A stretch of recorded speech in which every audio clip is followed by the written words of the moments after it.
In our previous episodes, we explored how motorcycle entertainment was born in America.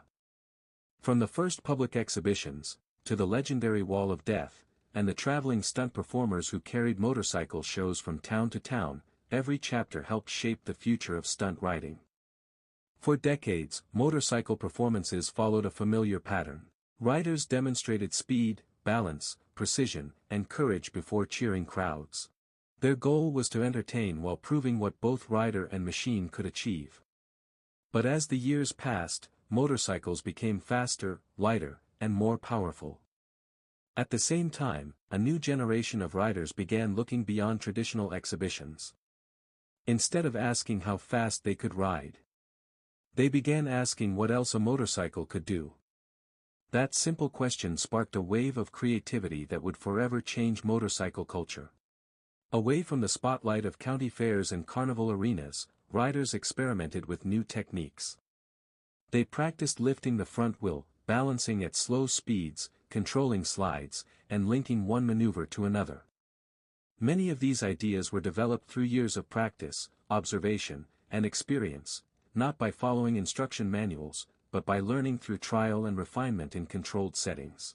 As these new skills spread from rider to rider, motorcycle performances began to evolve. The focus shifted from simply demonstrating the motorcycle's capabilities to showcasing the rider's creativity, precision, and complete control. This marked the beginning of a new era, one that would eventually become known as freestyle motorcycle stunt riding. But every movement has an origin. Every famous trick has a story. So where did the first motorcycle tricks come from? And who were the riders bold enough to invent them? Let's return to the early days of motorcycle innovation and discover how freestyle stunt riding truly began. Every trick has a beginning. But unlike many inventions, motorcycle stunt tricks were not created by a single rider on a single day. They evolved gradually, through years of experimentation, practice, and determination. In the early decades of the 20th century, riders began discovering that a motorcycle could do far more than travel from one place to another. During races, exhibitions, and practice sessions, experienced riders learned how to shift their body weight, control the throttle with precision, and maintain balance in ways that most people thought impossible. What began as techniques for better motorcycle control slowly became entertaining demonstrations. Many of the earliest tricks were actually practical riding skills. Riders climbed steep hills, crossed narrow planks, navigated rough terrain, and balanced at very low speeds. These abilities were essential for riding on America's unpaved roads, but when performed before a crowd, they became exciting spectacles. Audiences were fascinated by the precision and confidence of these skilled motorcyclists. As motorcycle engines became more powerful during the 1920s and 1930s, riders noticed something interesting. When accelerating hard, the front wheel could briefly rise off the ground. At first, this wasn't considered a stunt. It was simply a natural result of strong acceleration. But some riders began learning how to control the movement. With enough practice, those brief lifts gradually developed into one of the most recognizable motorcycle stunts in history. The wheelie. The wheelie did not appear overnight. It evolved over many years as riders improved their balance, throttle control, and confidence. The same was true for many other tricks. Tight circles, controlled skids, rear-wheel slides, and precision turns all developed through countless hours of practice. These pioneers had no professional coaches, no online tutorials, and no modern stunt schools.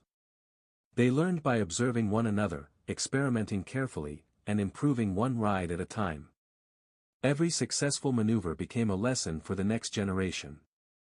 As motorcycles continued to improve, with stronger frames, more powerful engines, and better suspension, riders gained the confidence to attempt even more challenging techniques. Although these early tricks may seem simple compared with today's spectacular freestyle performances, they laid the foundation for everything that followed. Without these first experiments in balance and control, modern stunt riding would never have existed. But motorcycle tricks were only part of the story. As riders became more skilled, they began developing entirely new ways of riding. Styles that would redefine motorcycle stunt culture for generations to come. By the middle of the 20th century, motorcycles had changed dramatically. Engines became more powerful. Frames became stronger. Brakes, tires, and suspension continued to improve. These advancements gave riders something they had never had before, the confidence to push the limits. As motorcycle technology evolved, so did the people who rode them. The goal was no longer simply to travel from one place to another or perform the same demonstrations seen at county fairs. A new generation wanted to develop its own style, one that reflected personality, creativity, and complete control of the motorcycle. Some riders focused on slow-speed precision, learning to balance their motorcycles with remarkable accuracy.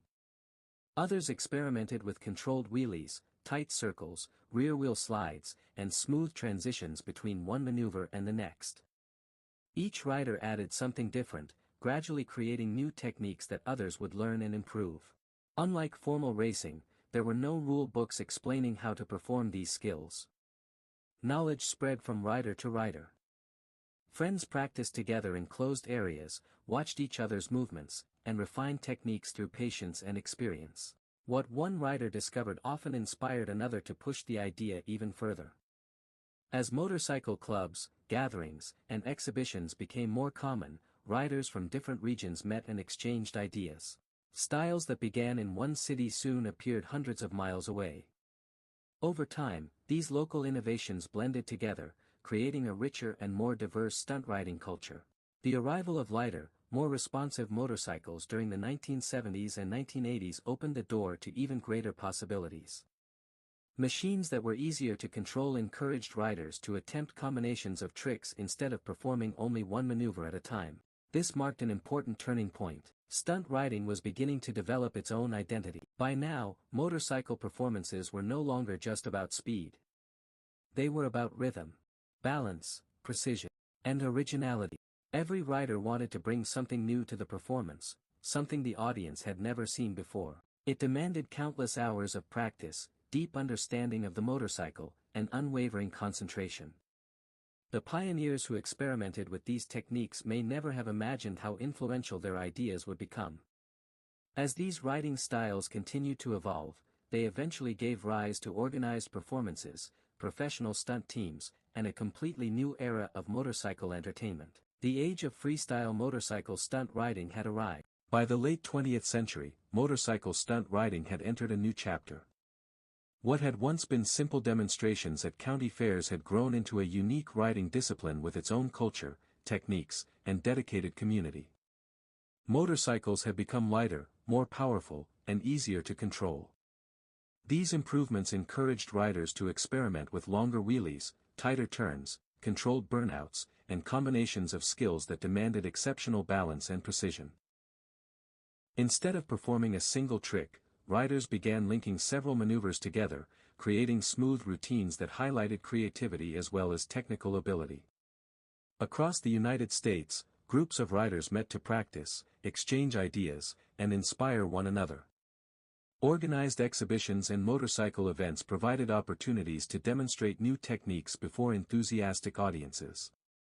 Every successful performance motivated others to innovate, and stunt riding continued to evolve. Motorcycle magazines and television helped introduce freestyle stunt riding to a wider audience. Riders who had once been known only in their local communities began gaining recognition across the country. As video cameras became more common, performances could be recorded, shared, and studied. Riders watched one another's techniques, learned new ideas, and continued refining their skills.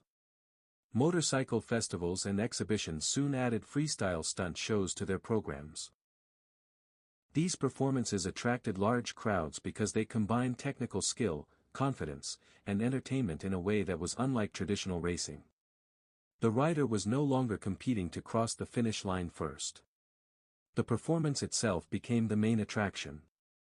As freestyle riding grew, safety also became more important. Organized events were held in controlled environments, riders wore increasingly advanced protective equipment, and motorcycles were carefully prepared for stunt performances. Although the tricks became more spectacular, successful riders understood that precision, preparation, and discipline were just as important as courage. From the early motorcycle demonstrations of the 1900s, to the Wall of Death, to the traveling performers who entertained America, every generation added something new. freestyle stunt riding did not appear overnight. It was the result of decades of innovation, practice, and the determination of countless riders who expanded the possibilities of what could be achieved on two wheels. Today, freestyle motorcycle stunt riding is recognized around the world. While styles continue to evolve, the spirit remains the same as it was more than a century ago, to inspire audiences through remarkable skill, creativity, and control.